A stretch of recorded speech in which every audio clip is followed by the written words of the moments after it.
Bonjour à tous. For a lot of people, it feels like Groundhog Day. It's the whole past year. Not only are days in quarantine repeating themselves, but we're also wondering just how long this winter is going to last. If you're tired and overwhelmed, that's understandable. The past 12 months have been really hard. Maybe your kids are doing school from the kitchen table, or your parents are in a senior's home, or your business has had to close temporarily, perhaps repeatedly. No one expects this pandemic to end overnight, but you're probably looking for signs that things will get just a little bit easier. Well, this weekend we passed an important milestone.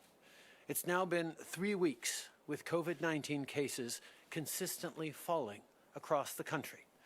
This is because of the choices people have made to keep each other safe. It's because across the country, people are stepping up to do the right thing. Your actions are making a difference, but we can't let our guard down now. Doubling down is how we'll see even fewer people get sick and how we'll save lives. But remember, this is for now. This is not forever. We're very much on track to get everyone who wants a vaccine vaccinated by September. Déjà, plus de 1,1 million de doses de vaccins ont été livrées aux provinces et aux territoires et près de 87% de ces doses ont été administrées. Les personnes les plus vulnérables reçoivent ces vaccins qui pourraient leur sauver la vie, notamment des travailleurs de première ligne et des résidents de centres de soins de longue durée. Et parce qu'on est en voie de recevoir toutes nos commandes de Pfizer et de Moderna prévues d'ici la fin mars, des millions de Canadiens auront reçu leur dose d'ici là et des millions d'autres seront vaccinés au printemps. We won't rest until every Canadian who wants a vaccine has received one.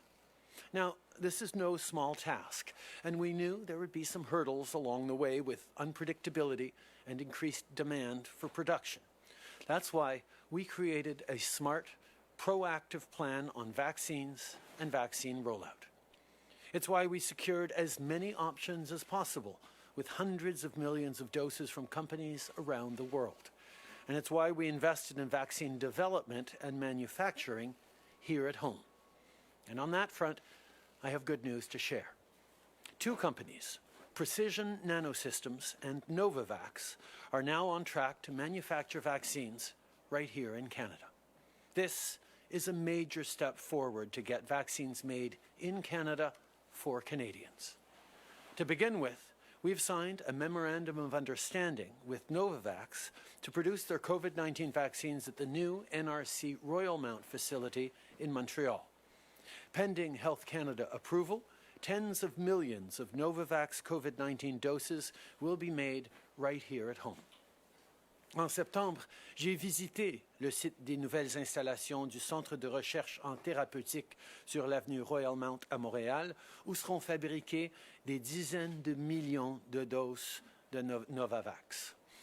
Grâce à notre financement, ils ont accéléré la construction et le tout devrait être terminé d'ici la fin de l'été. Une fois les installations certifiées, ils pourront fabriquer autour de 2 millions de doses de vaccins de toutes sortes par mois. We need as much domestic capacity for vaccine production as possible. That's why we've already invested $46 million in the vaccine development facility at the University of Saskatchewan's Vaccine and Infectious Disease Organization. The good news we've just heard is that Vido Intervac now projects they will be able to produce up to 40 million doses annually. We are investing in Canada's biomanufacturing sector for today and for the long term. En plus du travail à Montréal et à Saskatoon, grâce à un investissement fédéral de 25 millions de dollars, la société Precision Nanosystems de Vancouver construira également une usine de fabrication capable de fabriquer jusqu'à 240 millions de doses de vaccins par année. Depuis 5 ans, notre gouvernement investit dans la science et le savoir-faire canadien. Le fait de soutenir la recherche et la fabrication au Canada est avantageux sur tous les plans. On protège les gens aujourd'hui et on appuie les bons emplois pour de nombreuses années à venir. Vaccines work. They are safe and effective. When it's my turn, I'll be ready to roll up my sleeve and get my doses. These vaccines save lives, so I hope you'll join me. As part of our rollout plan, we're investing $64 million to make sure you know when and where to get vaccinated, the many safety measures in place, and why it's such a good idea to get your shot. No one who wants a vaccine will be left behind. No community will miss out. Just yesterday, the Canadian Rangers and members of the Canadian Armed Forces began working alongside Orange in Ontario. They're currently supporting vaccinations in the first 8 of 32 priority communities of the Anishinaabe Nation. In many cases, these rangers are helping out in their own communities to ensure that everyone has the support they need. No matter where you are, if you want a vaccine, we'll make sure you get one. Notre priorité absolue, c'est de vous protéger, vous et votre famille. Pendant qu'on travaille pour faire en sorte que les vaccins soient livrés et administrés, on investit également dans les traitements et le dépistage. On a accordé 14 millions de dollars dans l'élaboration d'un traitement contre la COVID-19 par la compagnie Edessa Biotech à Markham, en Ontario. Ce traitement pourrait sauver la vie des personnes les plus gravement malades de la COVID-19. En plus d'autres traitements prometteurs élaborés au Canada, notamment ceux d'Arch Biopartners, ce sera un nouvel outil dont on pourra se servir. Pour ce qui est du dépistage, on a déjà envoyé plus de 17 millions de tests rapides aux provinces et aux territoires.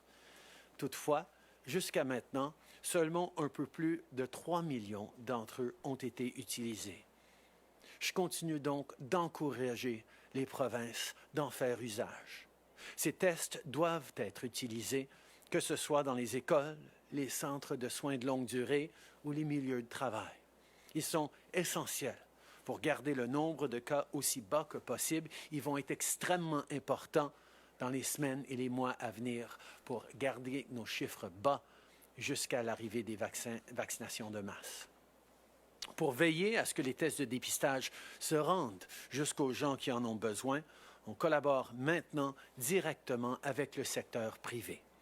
Conjointement avec les provinces et territoires, notre gouvernement travaille avec le CDL Rapid Screening Consortium qui réunit différentes entreprises pour déployer les tests dans les milieux de travail.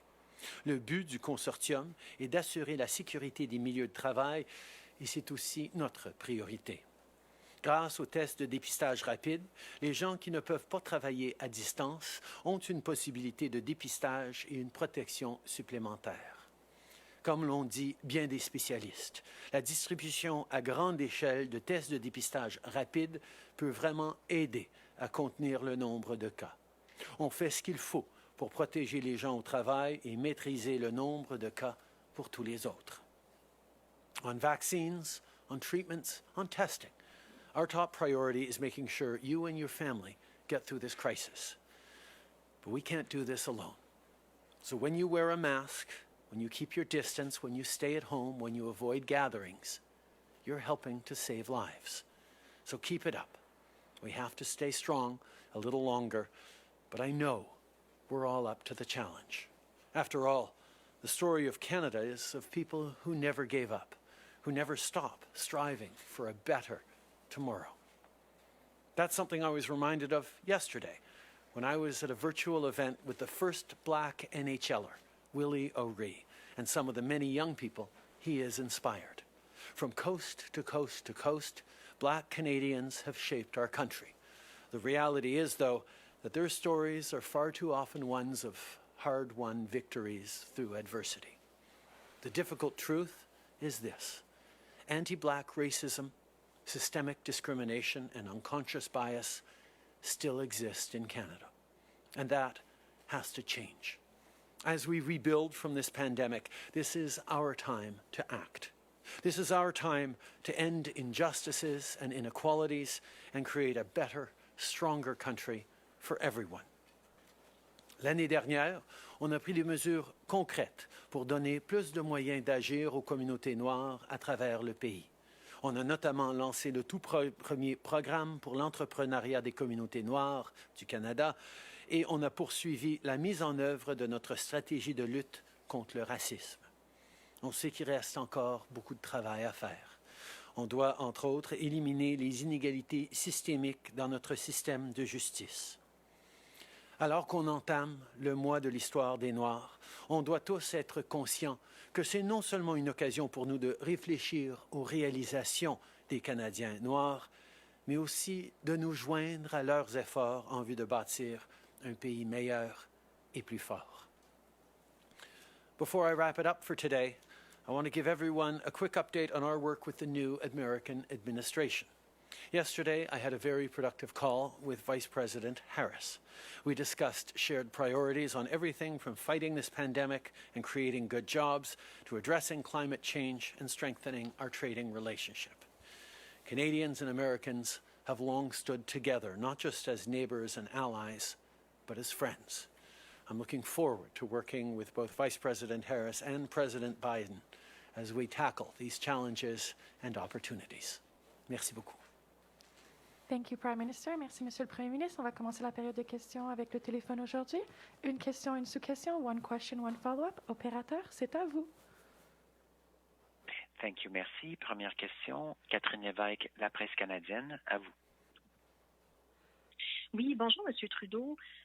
Est-ce que vous pouvez nous expliquer pourquoi ce n'est pas possible de produire les vaccins de Pfizer et de Moderna ici au Canada? Est-ce qu'il y a une clause dans les contrats qui nous en empêche? Depuis les débuts, on travaille avec toutes les différentes compagnies de vaccins pour essayer d'encourager ou de développer des capacités de production ici au Canada. On a travaillé avec toutes les différentes compagnies. On est content de pouvoir annoncer un partenariat avec Novavax et on va continuer de travailler avec différentes compagnies pour cela. En suivi, Catherine? Oui, OK. Donc, est-ce que vous pouvez préciser, est-ce que ça veut dire qu'on a eu droit à un nom bien clair de Pfizer et de Moderna? Puis, j'ai aussi une autre question sur les voyages. Est-ce que vous êtes prêt à faire certains assouplissements aux restrictions là, que vous avez annoncées vendredi pour des motifs humanitaires ou pour des travailleurs essentiels, par exemple? Et quels sont les scénarios qui sont envisagés? Les mesures qu'on a mises en place sont là pour protéger les Canadiens. Je sais que les Canadiens, la grande majorité des Canadiens savent très bien que c'est pas le temps de prendre des vacances dans le Sud. Et évidemment, on a pris des mesures très fortes qui s'ajoutent à des mesures déjà fortes qu'on a mises en place pour protéger les gens d'importation de virus et particulièrement de nouvelles variantes au Canada. Il y a toujours de la place pour des exceptions rares en question de compassion ou humanitaire, mais en général, les règles sont là pour que tout le monde les suive. Okay. We brought in strong measures to keep Canadians safe. That is something that has driven us since the very beginning of this pandemic. Do whatever is necessary to keep Canadians safe. That's why we brought in, as of almost a year ago, some of the strongest measures on a 2-week quarantine, on banning foreign travelers, and more recently on mandatory pre-boarding testing before coming home. The measures that we announced most recently on mandatory testing and 2 or 3 day quarantine or 3-day quarantine on arrival are designed to keep Canadians safe. Obviously, there may be particular compassionate or humanitarian exceptions that must be made in given situations, and we'll look at those. But our focus is on every situation, doing what is necessary to make sure we're keeping Canadians safe from importation of the virus and its variants. Thank you. Operator, next question on the phone. Thank you, merci. Next question, Mary Kay Walsh, The Globe and Mail. Line open. Good morning, Prime Minister. Thanks for taking our questions. I'm just wondering if you can explain what role the Novavax vaccine will play at all in Canada's actual vaccine plan. If production will start at the end of the summer with 2 million per month, does that not come after Canada is expecting to complete vaccinating all Canadians by September? Our initial plan on vaccines was to sign as many different contracts with as many different producers, potential producers of vaccines as possible. And that's what we did. And that's one of the reasons why we are now seeing many different vaccines coming to Canada. We're able to source and ensure that we're able to confidently say that not only will we get 3 million Canadians vaccinated by the end of March, we will have everyone who needs to be vaccinated by September. And we all hope that that is all that we're going to need. But as we see new variants rising, as we see a virus that will continue to be present in many places around the world, we don't know what the future looks like for a year from now, 2 years from now, 3 years from now. What we're very clear on is Canada will be developing domestic manufacturing. So regardless of what could happen in the future, we will have domestic production on top of all our partnerships and contracts signed with companies around the world. Je pense que les gens comprennent pourquoi c'était important de signer un très grand nombre de différents contrats avec différentes compagnies de production de vaccins pour s'assurer que, quelles que soient les compagnies qui découvrent les meilleurs vaccins les plus rapidement, les Canadiens soient bien servis. C'est comme ça qu'on a développé notre portfolio et ça nous sert très bien parce qu'on peut encore dire que nous allons vacciner des millions de Canadiens avant la fin du mois de mars et on est encore tout à fait en ligne pour vacciner tous les Canadiens qu'ils veulent d'ici septembre. Mais évidemment, on ne sait pas ce qui pourrait se passer l'année prochaine ou dans les années à venir. Il y a des nouvelles variantes. Il va encore avoir de la COVID-19 un peu partout dans le monde, même si le Canada arrive à se faire vacciner au complet. On ne sait pas si on va avoir besoin de suivi ou de nouveaux vaccins l'année prochaine. Donc, le Canada va maintenant être en position de produire des vaccins pour les Canadiens. Et évidemment, dans le meilleur des cas, si on n'en a pas de besoin ici au Canada, on va en avoir pour offrir à nos alliés, aux partenaires, aux pays en développement qui en ont besoin partout dans le monde parce qu'on n'en finit pas avec ce virus tant que tout le monde en a fini avec ce virus. Following up, Marika? Yeah, thank you. So you're saying that this Novavax vaccine will be for future variants or future waves. And can you also please clarify or provide more specificity on the exact timeline for when you expect production will start? In your comments in French, you said the end of the summer. Does that mean August production or September production? Obviously, we know that standing up domestic production capacity is the right thing to do. We need to restore our capacity in our pharmaceutical industry in Canada to supply vaccines to Canadians, whether it's for further waves of this virus or it's for future viruses. Canada has made a commitment to ensure that we have both the scientific and the production capacity to meet the needs of Canadians, regardless of what the future is. So that's part of what we're doing and why we're so pleased to be moving forward with Novavax. In regards to specific timelines, I think the ministers who are up after me will be able to speak more to it, but my understanding is the production facility should be completed this summer, and once certification is made, we should then be able to start producing the vaccines here in Canada reasonably quickly after that. But for better timelines, you can ask the ministers. Merci. On va prendre une dernière question au téléphone avant de tourner dans la salle. Opérateur? Thank you, merci. Prochaine question, Raymond Fillon, TVA, à vous. Merci. Bonjour, Monsieur le Premier ministre. Dans la mesure où vous êtes arrivé au pouvoir plus de 4 ans et demi, plus de 4 ans avant la pandémie, est-ce que vous regrettez de ne pas avoir prévu bâtir ces installations pour produire la production domestique de vaccins plus tôt? Certains diront, on les aurait maintenant, on pourrait produire des vaccins déjà. Je pense que la planète entière a été surprise par cette pandémie et c'est sûr qu'il y a beaucoup de leçons à apprendre. C'est pour ça qu'on est en train d'investir maintenant dans la production de vaccins ici au Canada. Mais je veux aussi souligner que les investissements qu'on a faits depuis 4-5 ans dans la science, dans la recherche, après des années de sous-investissement par le gouvernement précédent, ont donné fruit. On a des investissements dans la science qui nous livrent des productions et des solutions comme on a vu à Saskatoon, comme on voit à Vancouver, comme on voit avec Medicago. On a pu créer un univers, un écosystème scientifique au fil des années qui nous a mieux positionnés maintenant qu'on aurait pu l'être. Mais bien sûr, il y a des choses qu'on aurait voulu faire encore plus vite. Et c'est pour ça qu'on est en train de rectifier le tir maintenant pour que le Canada, quel que soit le gouvernement dans les décennies à venir, va avoir les capacités de répondre à une telle crise. En suivi, Raymond? J'aimerais revenir sur les mesures des voyageurs annoncées vendredi. Est-ce que vous avez aujourd'hui une date plus précise pour leur entrée en vigueur, le séjour à l'hôtel? Est-ce qu'on peut dire qu'elles ne seront pas en vigueur, ces mesures-là, avant la mi-février? Et jusqu'à quand aussi ces mesures seront en vigueur? Est-ce que les snowbirds, par exemple, peuvent tenir pour acquis qu'elles seront levées le 1er mai? Je pense que personne ne peut rien tenir pour acquis. On va garder les mesures en place aussi longtemps que nécessaire pour assurer la sécurité des Canadiens. Depuis l'automne, depuis des mois et des mois, on dit aux Canadiens de ne pas voyager, de ne pas quitter le pays parce qu'on ne pouvait pas prévoir quel serait ni le parcours du virus, ni les mesures que nous allions prendre.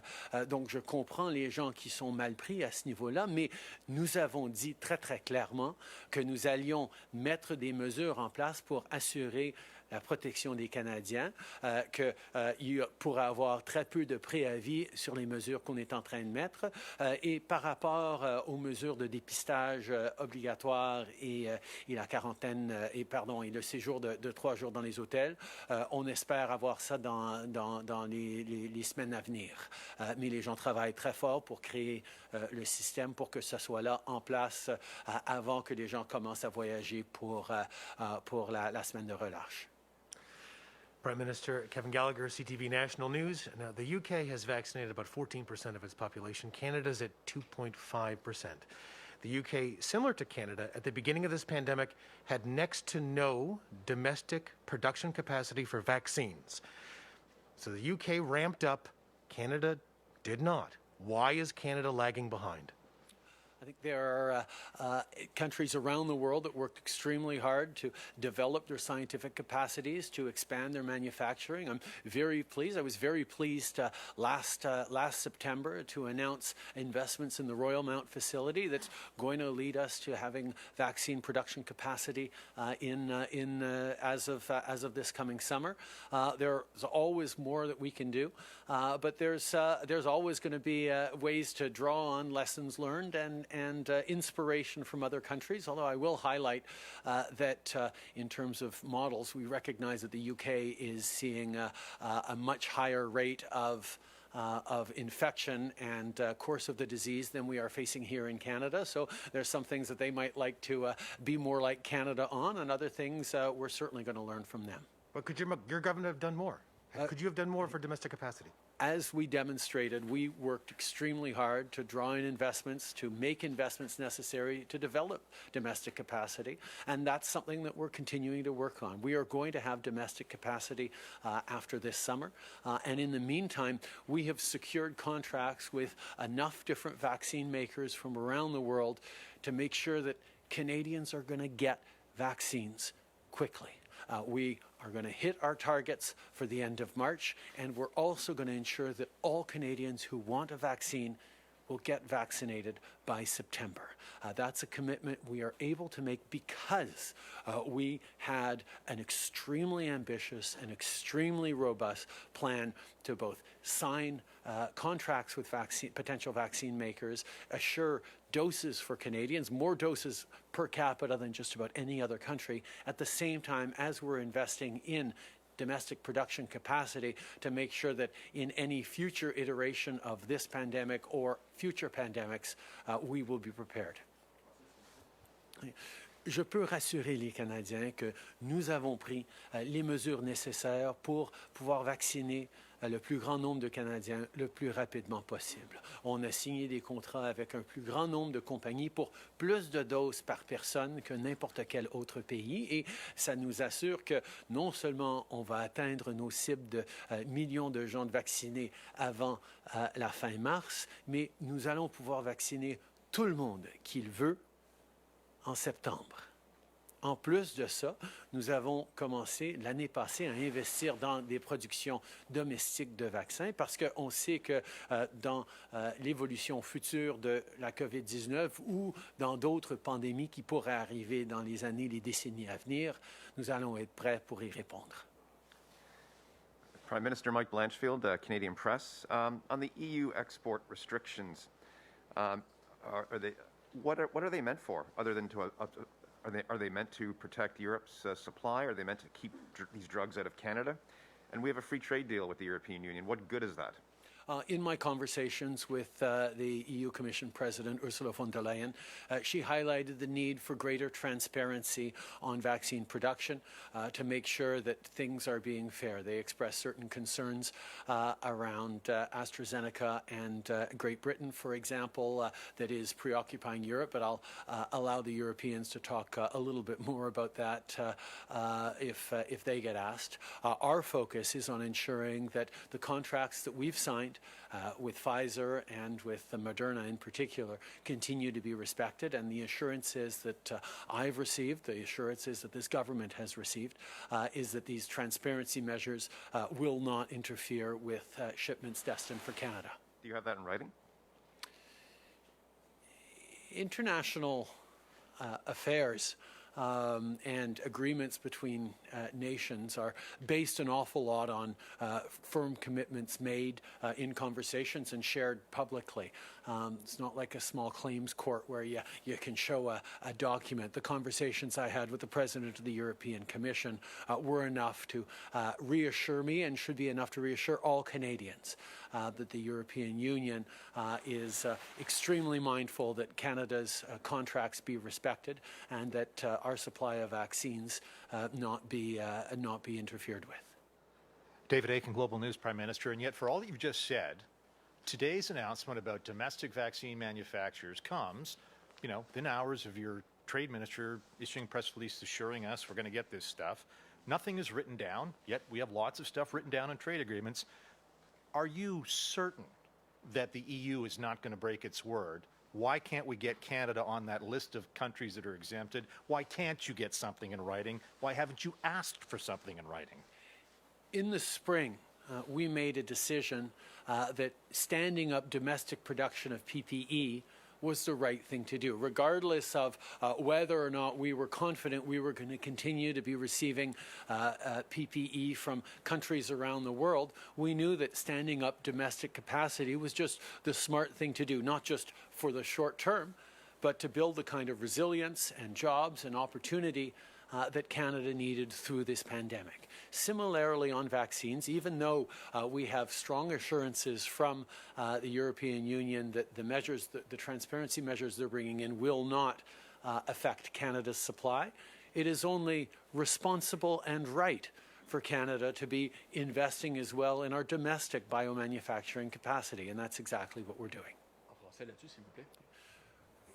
Ce printemps, quand on avait beaucoup de préoccupations par rapport à l'approvisionnement d'articles de protection individuelle, nous avons décidé de créer une capacité de production domestique. Même si on était de plus en plus certain qu'on allait pouvoir recevoir les millions, même les milliards de pièces de protection nécessaires d'outre-mer, on savait qu'on devait créer de la capacité et que les manufacturiers et des entreprises canadiennes étaient très prêtes à contribuer, à aider les travailleurs à travers le pays, voulaient contribuer et c'était une bonne chose pour le Canada.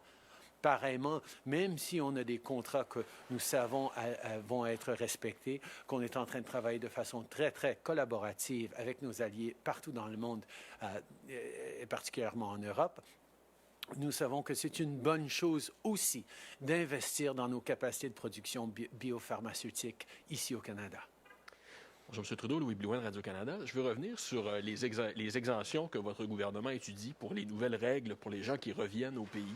Je vous demanderai d'être un peu plus précis. Je vais vous donner 2 exemples. Quelqu'un qui doit partir à l'étranger parce qu'il a un proche mourant, par exemple, ou qui doit se rendre à l'étranger pour subir un traitement médical, par exemple.